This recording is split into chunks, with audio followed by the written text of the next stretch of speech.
1 Peter 3, verses 1 through 7. Wives, in the same way, submit yourselves to your husbands, so that if any of them do not believe the word, they may be won over without words by the behavior of their wives, when they see the purity and reverence of your lives. Your beauty should not come from outward adornment, such as elaborate hairstyles and the wearing of gold jewelry or fine clothes. Rather, it should be that of your inner self, the unfading beauty of a gentle and quiet spirit, which is of great worth in God's sight. For this is the way the holy women of the past who put their hope in God used to adorn themselves. They submitted themselves to their own husbands, like Sarah, who obeyed Abraham and called him her Lord. You are her daughters if you do what is right and do not give way to fear. Husbands, in the same way, be considerate as you live with your wives, and treat them with respect as the weaker partner and as heirs with you of the gracious gift of life, so that nothing will hinder your prayers. Tricky passage. I don't know why you're laughing. So we're going to walk through it. We're going to walk through it together, and honestly, I said difficult, but I think this is a wonderful passage. Unfortunately, it's an abused passage, and it's a misused passage, and so that's why we're going to do the hard work of understanding what this means. So if you're a lady in here, I want you to just hang on with me. And I want you to make sure, I'm going to say it up front, we're not going backwards. In fact, I think as we move through the message, what this text does is it elevates you. It elevates you, and you need to be elevated. And that's one of the reasons why this text is here. Now, we're going to be talking about marriage today, and we all want the same thing if you're married. Maybe you're not married. You want to get married someday. It's really good that you take some notes now. Maybe you had an ending of a marriage, and you're trying to figure out what went wrong. Maybe there's some peace that can come your way today. But we all want the same thing. We want a thriving marriage. We can agree there. Maybe you don't agree about much else, but right there, I think we can agree, I want a thriving marriage. And whatever that looks like. Maybe it looks like we want to, kiss before bed every night. Maybe that looks like we have the ability to control our voices in conversation and respectfully listen to the other person's position before beginning to share our opinion, or not tuning them out while they're speaking because you're just exhausted. I don't know what that looks like for you. Maybe thriving marriage is, hey, there's this mutual respect. I don't think I bring anything more to the table than you do. Whatever your role is or how you're providing for this family, there's a unity. You're able to align with, this is how our schedule looks. This is how we raise kids. This is how we spend money. This is what we think about spiritual things and how we should align our lives with God. There's an intimacy with a thriving marriage. You're close. And you don't have to work hard to be close because you've prioritized it and you've sectioned it off, and it's been important to you, just as important as anything else. We all want a thriving marriage. But what most of us have is a surviving marriage. It's just hanging on. It's one day at a time. Because we feel like we fight all the time. It's more like living mates sometimes than soulmates. Not that it's never feels like, we have this connection, but let's be honest, it's not as strong and it's not as frequent. We can't talk about certain things together. Because if we go there, or if I share my opinion, you're going to blow up, you're going to tune me out, and we're not going to be able to move forward together. We all want a thriving marriage, but what most of us have is a surviving marriage. Are there any outdoorsmen or outdoors women in the room? Anybody like to hunt or fish? Anybody here like to do that? I know a lot more of you like to hunt and fish. This is Washington, Missouri. That's what we do. I really enjoy fishing. It's one of my favorite pastimes. I haven't done much hunting, but they're similar. And so let's ask a question. What does it take to be really good at catching a big fish? Or to be really good at, hunting a deer or something like that? Finding, the largest buck you can imagine. What does it take? And it's very simple. If you are good at those things, you would be able to tell me it takes a lot of understanding. Understanding where you need to go, understanding when you need to go fish or hunt, understanding what you need to use. The equipment matters. That's why we need to buy all those things. But you can't just have the equipment. You got to know how to use it. Like, you might have a really nice fishing pole or a really nice rifle, but if you don't know how to use it, you're not gonna do anything with it. But then, you don't just learn how to hunt and fish. You have to practice, and you have to have persistence. Like, you have to, shoot a lot. You have to cast a lot. You have to learn some of those things. So in other words, to be a really good hunter or fisherman or good at anything, it requires submission to the requirements of what it takes to be really good at it. You have to submit to the requirements of what it takes to be really good at it. So what that means is, if you want to be good at those things, sacrifice, time, humility, because you need to learn. You need to watch someone who does it well and learn from them. You need to lay down your pride. Maybe you're not holding it right. Maybe you're not casting it right. Maybe you don't know how to catch that kind of fish. You just need to listen to someone else who's more experienced and more seasoned to be able to do that. You get a great fish, and you are able to hunt the large buck because you've submitted yourself to the requirements. Listen to what Proverbs 21:21 says. It says, "Whoever goes hunting for what is right and kind finds life itself, glorious life." You have to know how to hunt right. You have to know how to fish right. You have to strive for the prize. There's no fish pick. There's no mounted buck on your wall without striving to submit to the requirements of what will make you really good at something. And if you want a thriving marriage, you have to go hunting for it. You have to strive for it. What do you need to strive for to have a thriving marriage? What do you need to be persistent at? What do you need to sacrifice? Now, we've been in this series on 1 Peter, and we've identified a theme in the book of 1 Peter. It's all about helping us understand, do we have genuine faith? And if we have genuine faith, what does that genuine faith do?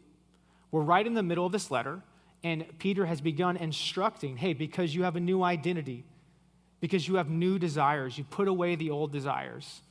Now who you are has to impact every area of your life as you relate to the local authorities, which is what we talked about last week, and as you do marriage.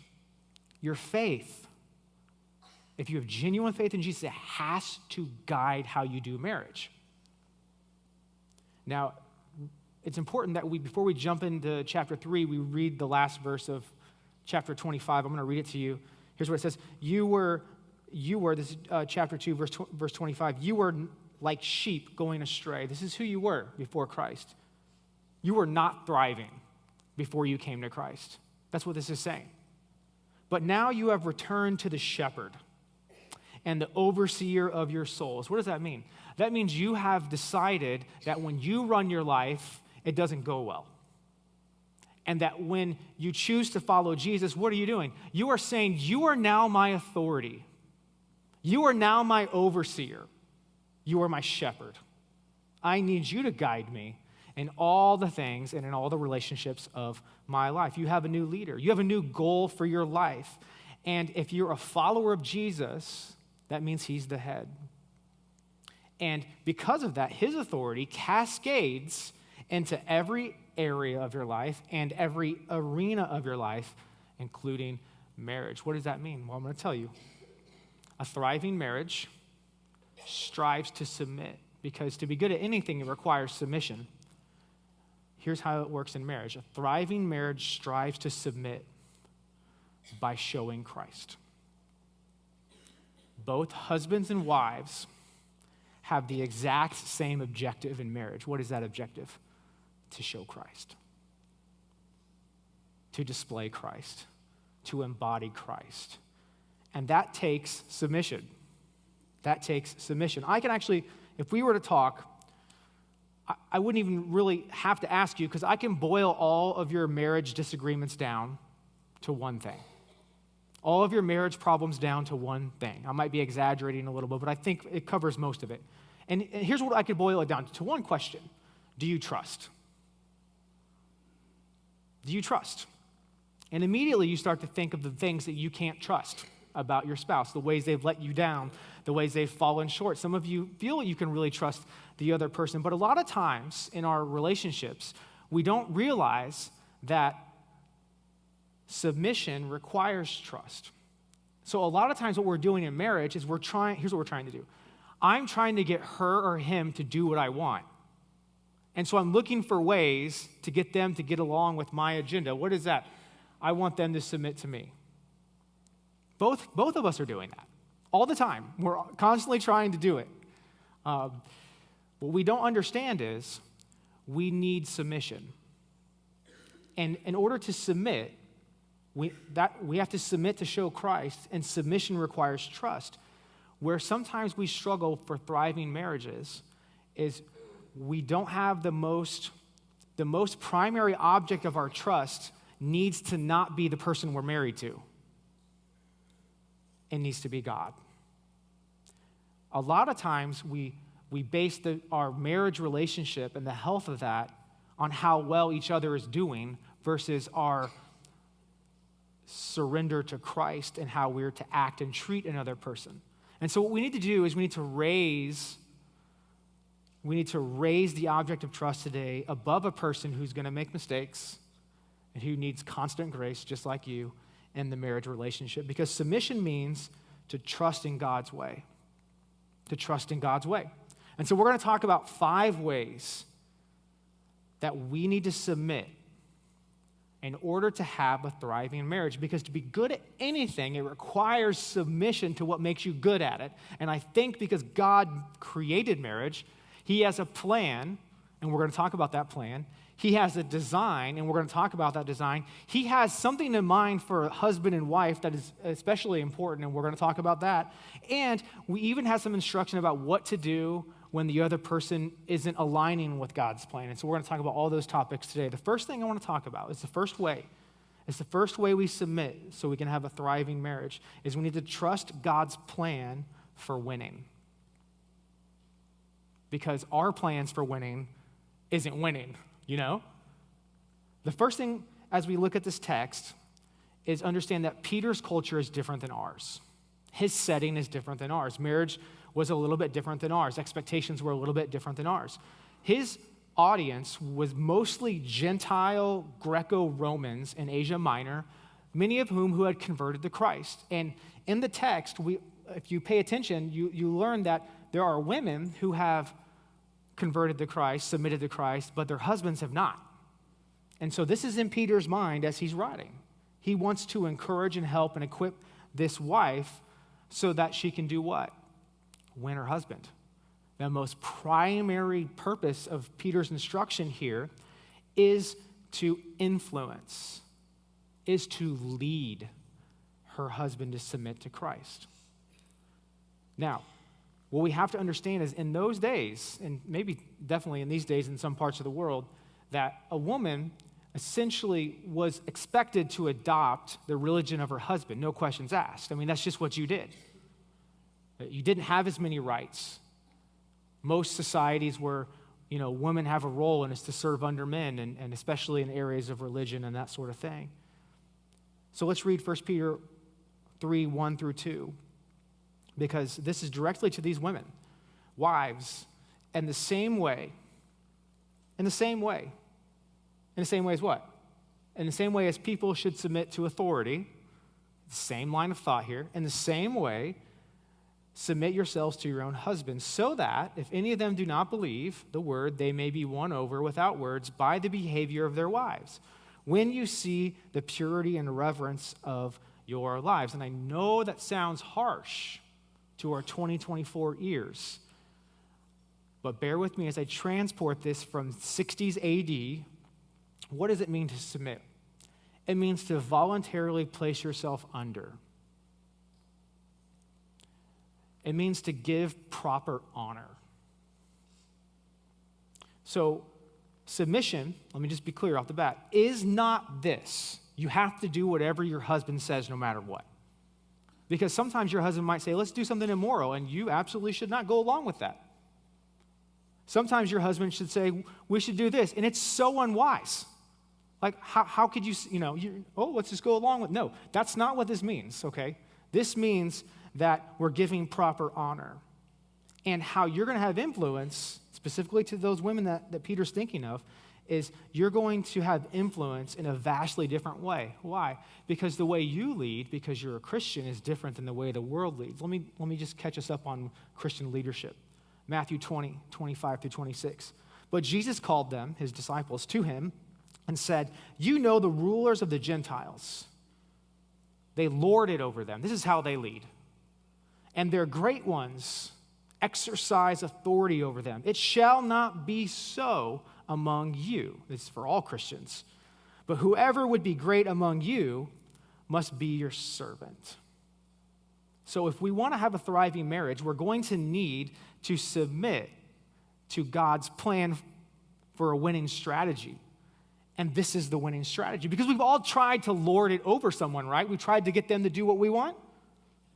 We've tried to get them to submit to our desires, to our agenda, our way. We've all tried to convince. We've all tried to coerce. We've all tried to control people. Does that work? It's never worked. What's Jesus' way of leadership? It's compassion. It's compelling people through genuine love. It's caring for people. This is Jesus' way of new leadership, not lording over people. That doesn't work. So basically, Jesus says, if you're going to follow me, do you know what that means? That means you need to follow my way of leading. And if you've submitted to me as Lord, then what that means is you're opting into my way of leading and you're laying down yours that doesn't work anyway. So in Jesus' world, his paradigm of leadership is this: leading is serving. Leading means you're going to be last. In Jesus' paradigm of leadership, leading is influencing from a place, not exercising your placement to get what you want. That's not leadership. And husbands and wives alike are called to submit to this way of leadership under Christ. Ephesians 5, right before another marriage section, says, submit to one another out of reverence for Christ. There's something that has to happen if we're going to have a thriving marriage. We need to strive for Jesus' way of leadership and influence, his winning strategy. And here's what it is. It's mutual submission. It's mutual submission. Both husbands and wives, listen carefully. If you are under Christ, that means you have submitted to him. Both husbands and wives have a role of submission in the marriage relationship. Each of one of us is called to show Christ in marriage. Each one of us is to say the best way to lead, the best way to influence, the best way to create a thriving marriage is to be like Jesus in my marriage from my role, whether husband or wife.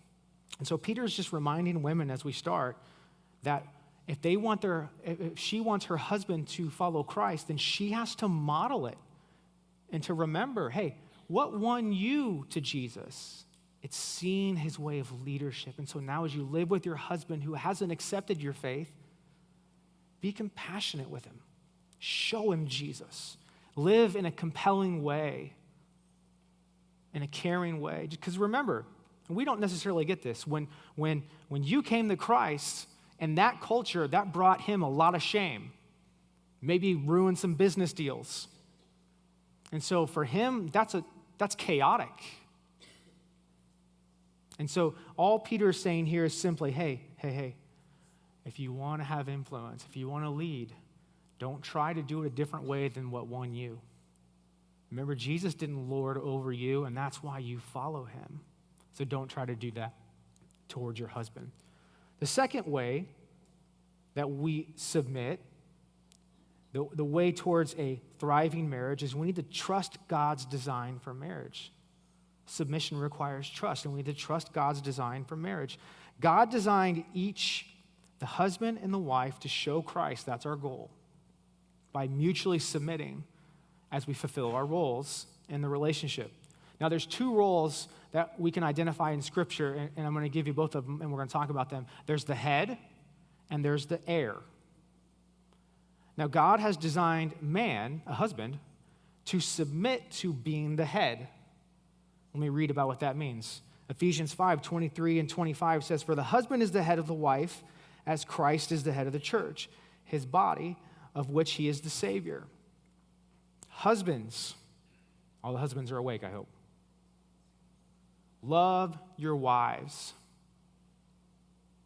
just as Christ loved the church and gave himself up. That "and" is super important.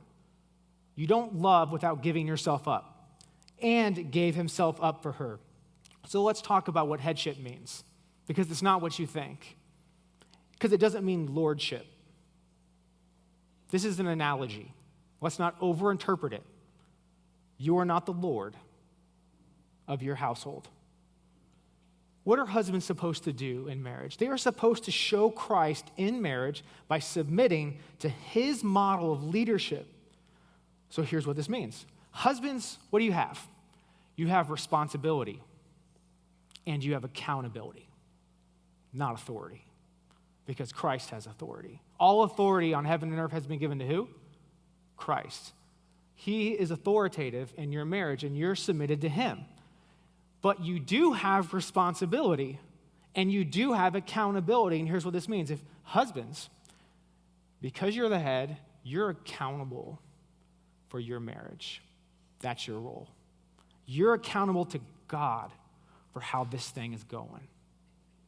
He's going to look to you. If the marriage isn't going well, who's he going to ask? Hey, husband, you're responsible and accountable. I put this in your role. The wife is the co-heir.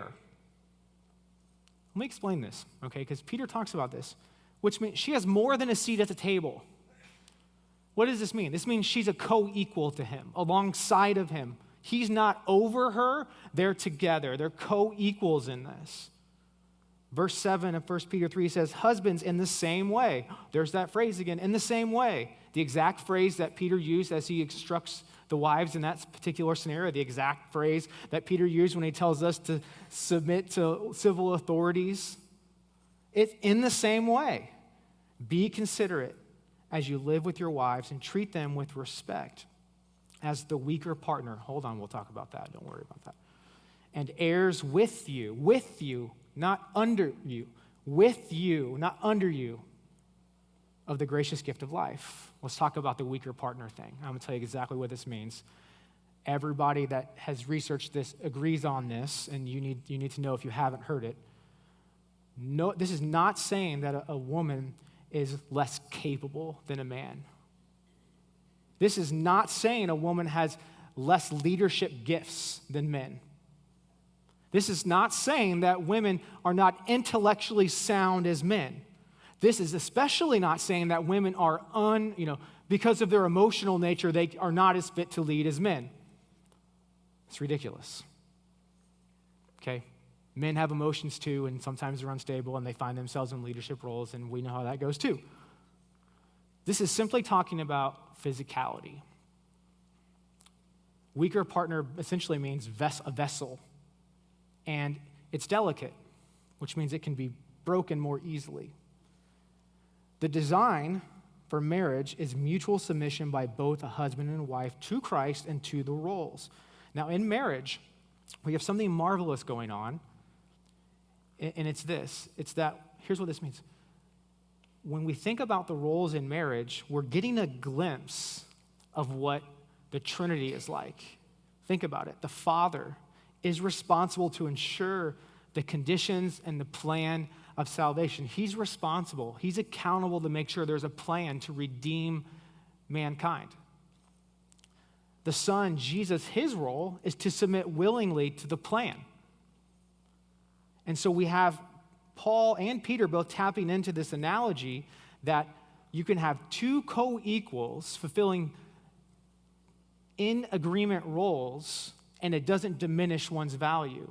And so in a way, husbands are like God the Father, and in a way, wives are like Jesus the Son. And last time I checked, they're equal in Godship, 3 in 1. What's happening in the identity of God? Because we don't understand it. Well, here's a clue. Marriage points us to this. There's a voluntary submission happening within the Trinity that is birthing unity and love in all existence. A thriving, mutually submitted marriage helps us understand, this is so big, and shows us who God is. So when our marriages are firing on all cylinders, we have a glimpse of the nature of God. That's what God is up to in marriage. Warren Wiersbe says it like this: if both partners will imitate Jesus Christ in his submission and obedience and his desire to serve others, then there will be joy and triumph in the home. Okay, so there's a plan for a winning strategy, the leading in the way of Jesus. There's roles, there's head and there's heir. So how do these roles work, these co-equal roles? Well, a husband should strive to submit to his role as he trusts God. And he should trust by elevating her. And I want to spend just a few minutes with the men in the room, with the husbands, on behalf of women who deserve to have their thoughts and their hearts and their history elevated. Because men, what have we done? We've grossly failed. We have not elevated wives and women for the bulk of human history. We've exploited it. We've used it. We've put our needs ahead of the needs of women. Since the beginning of time, women have been enduring things that no man really understands, which is part of the reason why we're told to live in an understanding way. See, men have used verses like this to coerce and control their wives and their dominion. And it's messed up a lot of things and hurt a lot of people. One time in college, I was working at a fast food restaurant, and I met another young lady who was around the same age as me. And very quickly in the conversation, she said to me, "Yeah, I recently became a lesbian." And I said, "Oh, okay, that's interesting. This is one of our first interactions. I recently become a Christian. Here we go. Let's talk about this." And so I started asking her questions, and she was a nice girl, but it was very quickly that I learned that she hadn't always been that way, but she started painting for me a picture of men who had exploited her and abused her and not treated her in a way that all women deserve to be treated. And that had led her to the conclusion that she doesn't want to be in a relationship with a man because men can't be trusted. And that was the reason for her background. And in our conversations, I remember having, giving her a different paradigm about how, I think that's kind of messed up, like this is what men should be doing towards women. They should be valuing them and lifting them up and, putting their needs first. And I remember a couple of times her looking at me like it was the most foreign thing she ever heard in her life. And so I sympathized with her, For those of us that roll our eyes every time a woman celebrates, some kind of liberation or elevation, you need to understand, for centuries, women had been pushed down. And we need to understand that. Verses like these are hard to stomach for women because men have not obeyed it. We haven't lived in a considerate way. Let me break down 1 Peter 3:7. It's one verse, but it's loaded. In an understanding way, that's how we're to treat our wives. Showing honor, that's how we're to treat our wives. She may be weaker than you are, but she is your equal partner in God's gift of new life.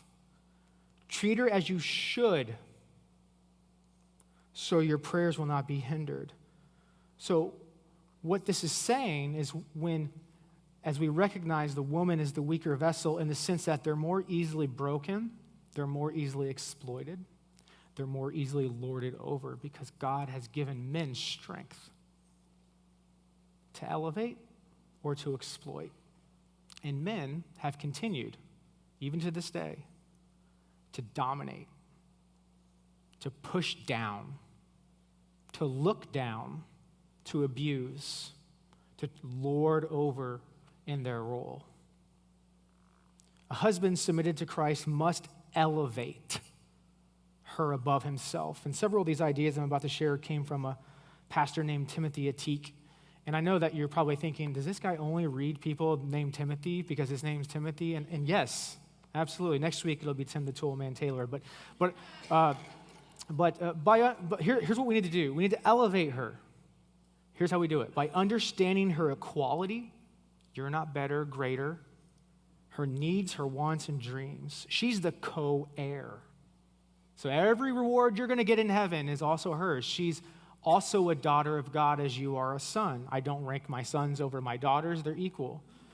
So if there's going to be co-leadership in the marriage, it's up to you, men. Because you could, via your power and position, put yourself first. You could put your desires first, your will first, your passions first, your dreams first, but husbands who elevate don't do that. So as you do life and you pursue careers and passions, and not one marriage or family is going to look the same way, you have to be aware, husbands, that she has wants and passions and gifts and dreams too. And when there's decisions in the home as it relates to money, to the schedule, to child rearing, guess what? Her opinion is equal to yours. She has a voice. She's a co-leader in this. So give her honor. How are you going to elevate her needs and her dreams beyond yours? Listen, women are not mandated to stay at home and to take care of a husband's kids because they have to. They do it because they want to. You know what is mandated? Husbands elevating their wives. And part of that means, what are her needs? What are her dreams? Am I coming alongside of her to support her in those? Or is she just there to support me in what I'm doing 9 to 5 and good luck with the kids, you know? Very important. In my own journey, as a young man, in my 20s, I remember being frustrated that I couldn't do as many things as I used to do, I couldn't spend as much time, goofing around on video games. I couldn't spend as much time playing sports because I loved doing both of those things. And I started to sense in my relationship that there was some tension building up and that my wife wasn't a big fan of me choosing to play sports and to do these things and staying up past when she went to bed. She actually, on a few occasions, would tell me, hey, I wish you would, we could go to bed together. I'm like, well, I just need to stay up and, And over time, I don't know what happened, but something in me decided, you know what? I don't think it's good for me to keep doing this. I work all day. She would stay at home at the time. And then I want to go out at night to, play a sport so she can watch the kids at the game or something. Like, that's not serving her. That's not elevating her. And so what that meant as I was approaching my 30s, here's what it meant. And young kids, that meant I'm not going to have a lot of hobbies. That's what that means. That means I'm not going to, get to stay up super late and do what I want anymore. That means I might not get to do sports teams for a long season, but it's time to grow up. It's time to be a man. It's time to elevate your wife and put her needs ahead. What does she need? What needs of hers are not getting met? Do you understand them? I'm responsible to make sure her wants and needs and dreams are elevated just like mine. So I need to cultivate safe spaces. We elevate by cultivating safe spaces. Does your wife feel safe with you? Physically? Emotionally? Sexually? It's your job. The text says, as you live with her, that's responsibility language for the environment. You're responsible for the environment you create. And don't you dare use your power, your strength to dominate, to intimidate, to force. Immediately right now, if you're a man in the room, there's something that you do or are tempted to do had just popped in there. Listen to the Holy Spirit. That means we're not yelling. That means we're not manipulating. We're not using our physical presence to intimidate. That means we're going to use good word choices. Don't you ever forget, and I'm right here with you because I forget sometimes, that the woman riding shotgun, the woman sitting on the couch next to you, the woman lying next to you, that's not just a woman. She is first and most primarily the daughter of your king. Don't ever forget it. So treat her as a co-equal. The third way that we can elevate is by creating intimacy. We're responsible for this, men. How close the marriage is, as I read this, is our job. So how close the marriage feels, how good the conversations are or lack of conversations, it's your responsibility. Are you taking responsibility for the lack of closeness? Are you starting conversations? Are you doing anything to initiate a healthy romance? When you come home, are you engaged? I know that's so hard. But if you can be as intentional all day at work, you can do it at home too. You can be engaged at home. And not just marriage intimacy that we're responsible for, also spiritual intimacy. So, husbands, are you seeking God's will for your life? For your family? I'll ask it a different way. Are you leading your family in prayer? That's your responsibility. Not that she can't lead prayer, but are you doing it? Is church a priority? It's your responsibility. Are you guys in a life group? I bet it might be because you don't want to. I don't know. I don't mean to be so harsh. I'm just trying to challenge the men in the room to walk in what God has given you. See, we have men who understand intimately their hobbies and their craft, but not their wives. We all should just think about that for a few minutes and learn her and understand her. So, do you still want to be the head? Leadership, responsibility, and accountability.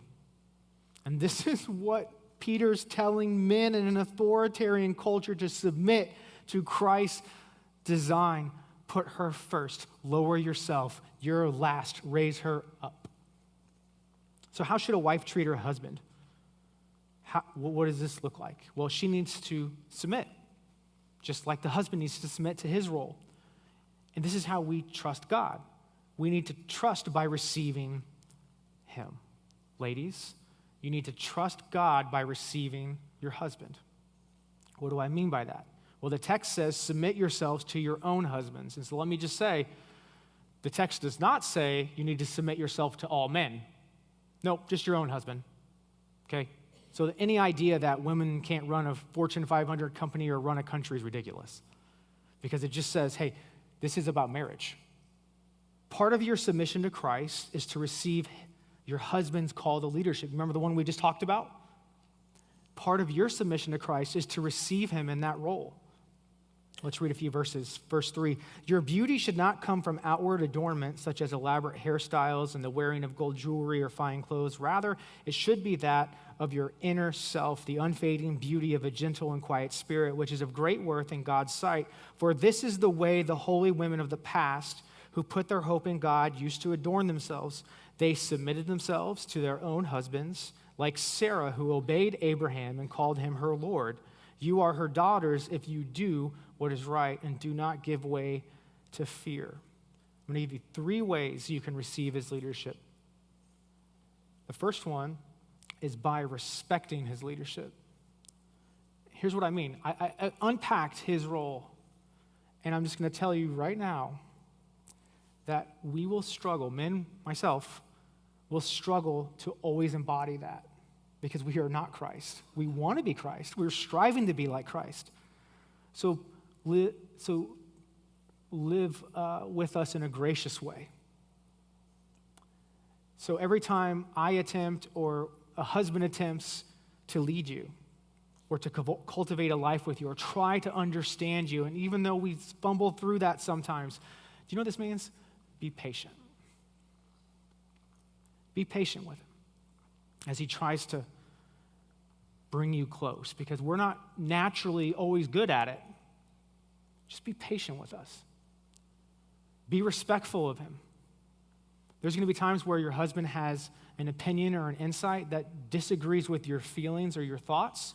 And the truth is, sometimes, you need to understand that opinion rather than attack that opinion. You need to respect his opinion and his voice and his leadership. And be gracious. And so this is what this could look like. Don't ridicule him unnecessarily as he tries to put you first. That's hard to do. It's incredibly hard to do. And so what I need and what we need is grace and encouragement. Receive his leadership. The second thing you can do is by honoring him in the inner person. That's how you receive his leadership. We follow the example of Sarah, who called Abraham Lord and obeyed him. I know some of you are like, I'm not calling him Lord and I'm not obeying him. Let's focus on what this is saying. Not those specific words, but what's behind the words. See, in her culture, Sarah, thousands of years ago, that was honoring. What Peter's saying, submission and honor and, living in an understanding way, it's more of an inner issue. So inside of you, wife, do you respect or resent his leadership? Like in your spirit. Because you won't receive his leadership if there's a lot of resentment. Let's look even deeper. You can pretend you're good, but deep down there's disdain. How is that going to help? How is that going to influence? How is that going to help him be who he needs to be? How is that going to make you like Christ? Do you spend more time critiquing him internally and externally than cheering for him internally and externally? You might be able to convince and control and coerce him. Does that make you happy? Is he happy?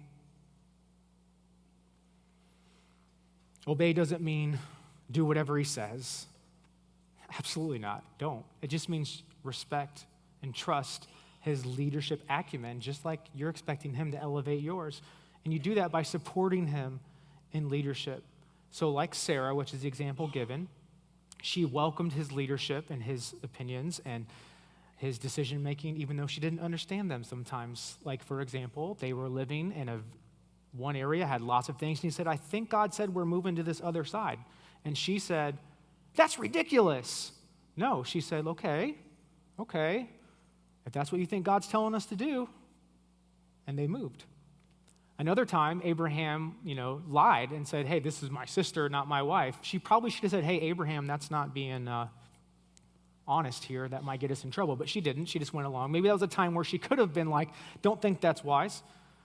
There was another time in their marriage where she's getting tired of waiting for God's promise. And so she says, hey, Abraham, I think I know what we need to do. I think you need to sleep with my servant so we can have a child that way. That was a bad decision. She needed in that moment to just trust his vision for leadership because she was getting impatient. And so that's what the example is here, is that she needed patience sometimes. So as your husband is elevating you, I want you to understand this. As much as you need him to elevate you, he needs your submission too. to what Christ is calling you to be in the marriage. You need his leadership just as much as he needs your equal voice and co-leadership in the marriage. And husbands, do you know what your wife's biggest fear is? That you won't elevate her. That she'll let you come in, she'll trust you, and you'll not hold her in high esteem, and you won't allow her a seat at the table, and you will try to domineer. And so you need to know that. I want to be very clear before I wrap up on the last point. No woman has to be subject to an abusive partner. All forms of abuse, let me just say, is not Christ-like. Husbands who love Christ do not bully their wives. And the scriptures will never, ever, ever be a cover-up to support men who do. Because we are called to submit to Christ and to lead in his way together so that we can show the world a different way, a thriving way. The reason why we have this text is probably because there was a husband who wasn't a believer and a wife who was a believer, and so he wanted to give some instructions here, which leads us to the fifth way. Trust the plan even when they don't submit to it. So this isn't just, we'll do that. If we both agree, then I will elevate her. If we both agree, then I will receive him and respect him and all those kinds of things. And let me just say, even when the other person does not want to do this or is struggling to do this, the best way to win is to submit to the way of Jesus. Not to control, not to coerce, not to gossip about him, not to, complain about her, but to be compassionate and considerate for both of us. The example of not spending all this time on our external appearance, how things look, do we have the latest hairstyles, does everybody think we're a respectable couple and, we look good and everything's good, the house is good, we have all these nice cars, we have nice jobs, we have a bank account. But what I think we're supposed to understand is as a husband and a wife, we need to spend incredible time on our inner self, submitting to the way and the character of Jesus. So what do you do when they don't do? You honor, you respect, you elevate, you receive, you cultivate, you love, you sacrifice, you pray. I'm going to throw a slide up on the screen. For any of you who are looking for a little bit of help, maybe you feel like your marriage is more in a survival mode, we've put together a few things you can do and begin to do to maybe move it towards a thriving marriage. You can pray. You can listen to podcasts. You can read a devotional. You can go to a counselor. You can join a life group. You can go on a marriage retreat. Whatever you decide to do something.